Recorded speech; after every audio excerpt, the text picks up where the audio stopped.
Hey, Gloucester Township. Thanks for joining us on the Restore GT podcast.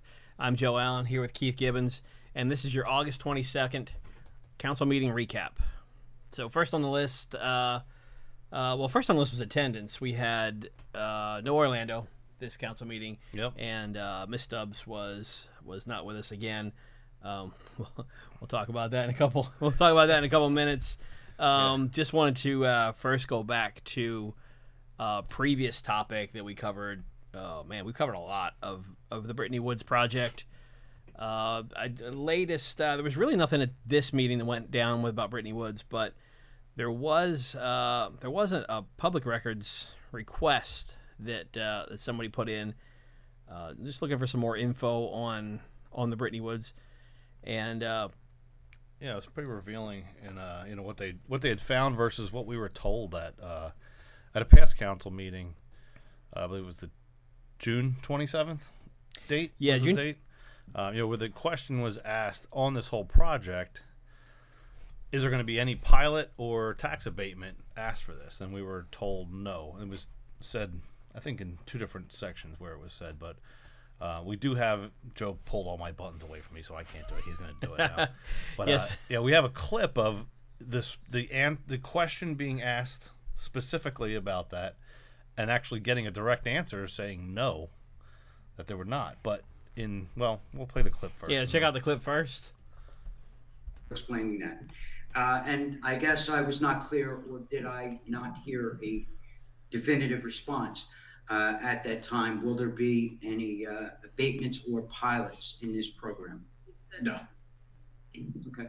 Thank you very much for your time. Thank you. Wow. Okay. So Easy enough, right? Definitive. No. Just There's no other dialogue around it. Just no.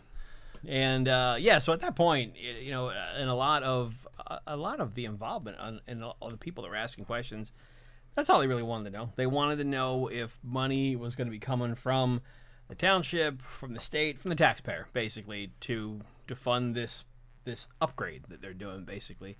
Yeah. And there's a lot of debates around. I don't want to get into a whole thing here, but a lot of debates around is a abatement a good thing? Is it a bad thing? It's a marketing tool to some degree for the township in order to try to attract new businesses, but other people think it's a complete waste of. But that's a whole other topic. Either way, we were told no, flat out no, that there was not going to be a tax abatement, not going to be a pilot. But in doing a little bit of digging, look what we found here. Yeah, so one of the residents did some digging and came across it's a letter from Ingerman to the mayor, and it talks about this project, and you could see back in. It's from Jeffrey Long from Ingerman, dated June 14th, 2021. So a year ago. So Right. there was a lot of questions regarding this over the last. How did it come months. about? Basically, how did it come about? No one knew. It was just we don't know. It was like an idea that came up, within the last couple.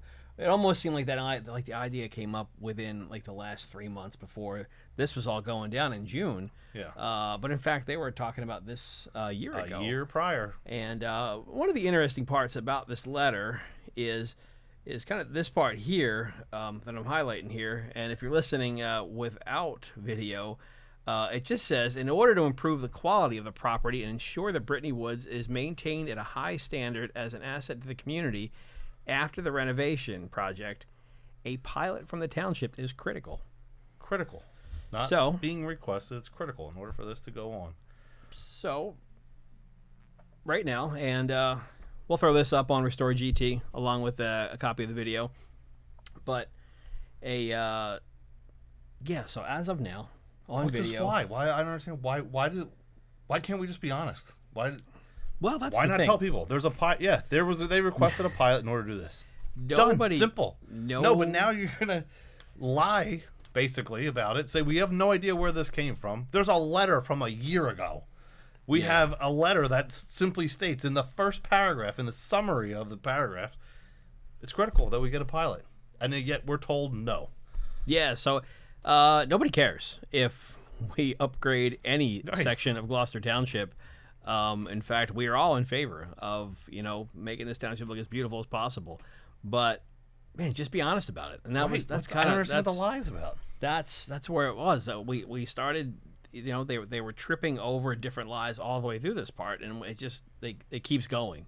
Yeah, we showed you guys the one segment a few months back about asking the question of is the Affordable Housing Trust Fund money eligible for it. It took 4 or 5 times asking that question to get a straight, truthful answer that yes, it is would be affordable. I mean, it would be eligible. We also showed you videos where they said no, there was no study done one night, and literally the following night saying the exact opposite, saying it was. Yeah, so it's crazy. I don't understand. Are we that dumb? Do they think that we're that dumb? It's nuts. Yeah, so it's going to be something that we're going to continue to watch, and maybe they made a decision in the last year that look, we don't need this anymore. So, but it's funny that it started with it's critical that we have this. So let's keep an eye on it and see. Yep. Don't want to dwell on it too much.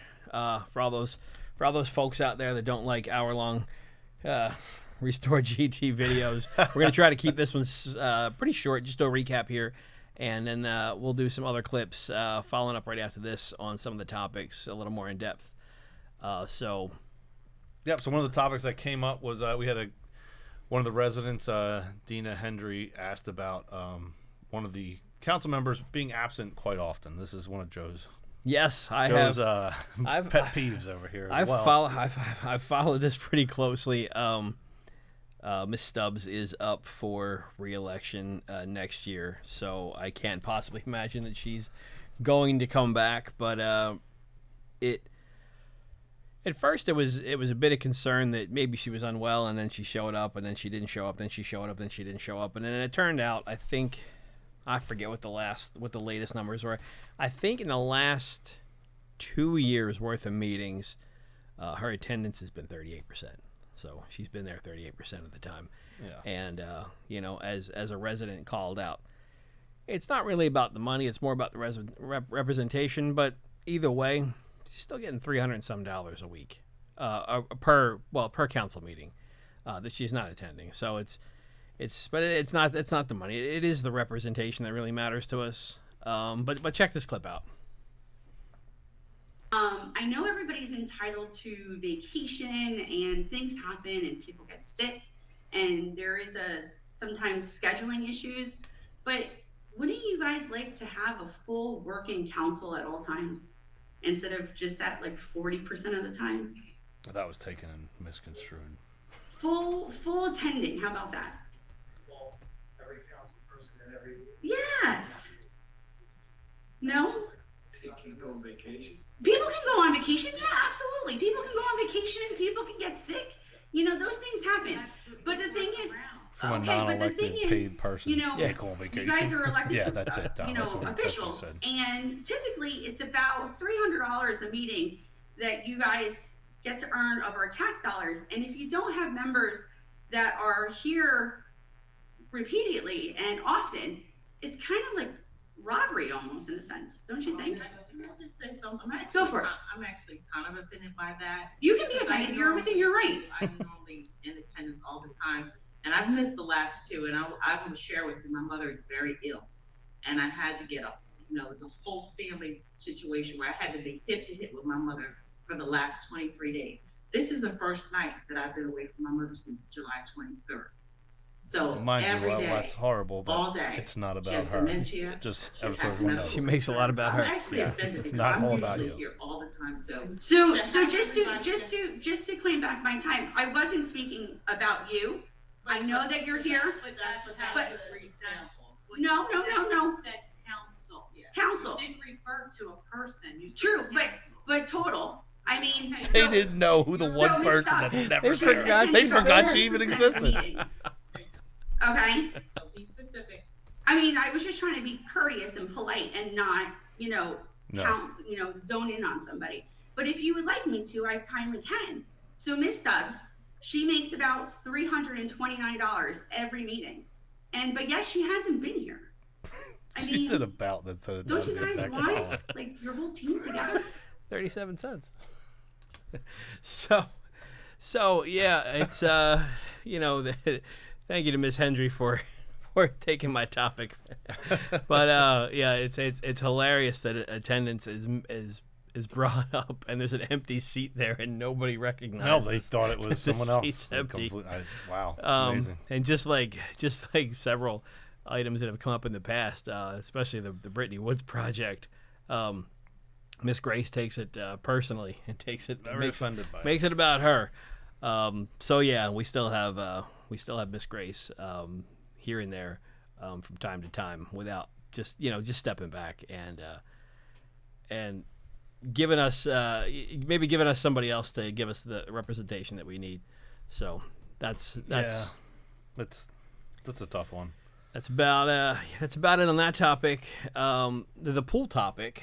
So the pool topic was an interesting one. It was. It's a very interesting one, and it's something that we're going to talk about in the. We're going to do a separate video. Yeah, on this. Maybe not on this because it could get lengthy. We want to keep this one a bit short. Quick, short.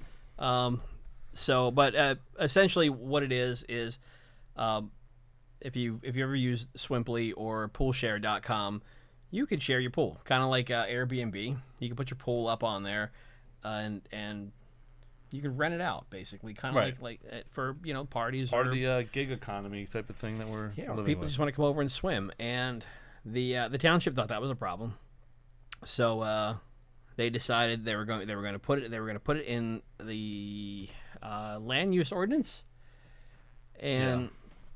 Yeah, and make it illegal. So it is you can now be fined up to $4,000 for using any of those pool share apps. Don't know whether or not they're going to actively look for people on there. They made it sound like that's probably a step 4. You know what I mean? We're at step 1 of just making it illegal first. Yeah, and then it's going to be this, and then it's going to be that. I mean, I know. I know they're doing some research on there, looking at people that are possibly. That are already on there sharing their pools out. So they did in there. It was in the original wording that was in the first reading last council meeting. There was mention of also including public assembly, other than just renting pools. There was also public assembly, and that it didn't sit well with a lot of us. So that was removed this past on the August 22nd meeting. They eliminated a public assembly from it, so now it's just kind of a quite good, what could be a show put on about making a motion to remove this part here. There was somewhat orchestrated, but somebody I might be speculating. Yeah, Councilman Mignon stepped up and decided I just want to get that removed, and and everybody know exactly what he talked about from what point to what point. It was Carlemere had it nailed down. Yeah, so you wanted to say this? Yes. Okay. Yeah, it seemed like there was possibly some discussion in there. It might have been, yeah. And that part of the ordinance was brought up the prior council meeting because it really wasn't clear what that meant. I think some people thought that it might have meant that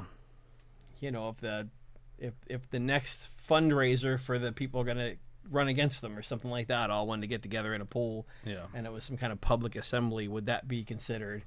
Because they were taking donations, interpretation. So that was that was removed, but they voted on that whether or not they were going to make it illegal, and it is now illegal to do so. It is. So check out the video following this, and we'll talk about that a little bit more. Yeah, we'll do a follow up. And then some concerns also came up in the meeting. Something's going on Hickstown Road. Yeah, Hickstown Road by across the street from the shooting range / landfill. There's a wooded area there. It's a couple blocks of land, and some residents got a letter saying that there was going to be building there. They've already started clearing land, but as far as the township knows, it's a big secret. No one knows any idea. I have no clue. There's nothing going on. So a couple residents have showed up over the last few weeks and have asked questions about it, but nobody knows about that also. That's kind of on the back of the big warehouse push that's coming into town, and we're also going to chat about that in a clip a little bit later on. So check back if you're looking for some warehouse updates. We've got a little bit of knowledge of it, but probably as much as most of you that have been on Facebook kind of checking it out. Yeah. So that was kind of it, I think. That's my, it was that was my takeaway. Pretty light recap. There wasn't too much. So, yeah. A lot of dialogue, but like you said, we're going to do that on a whole separate video. This was just a recap of what happened. Keeping it short for those people that complained about hour-and-a-half long videos. Keeping it real. All right, folks. Real we will we'll catch up with you. Catch up with you on the next video, and then we'll recap the next council meeting coming up soon. Yep. All right. See you, See folks. you guys.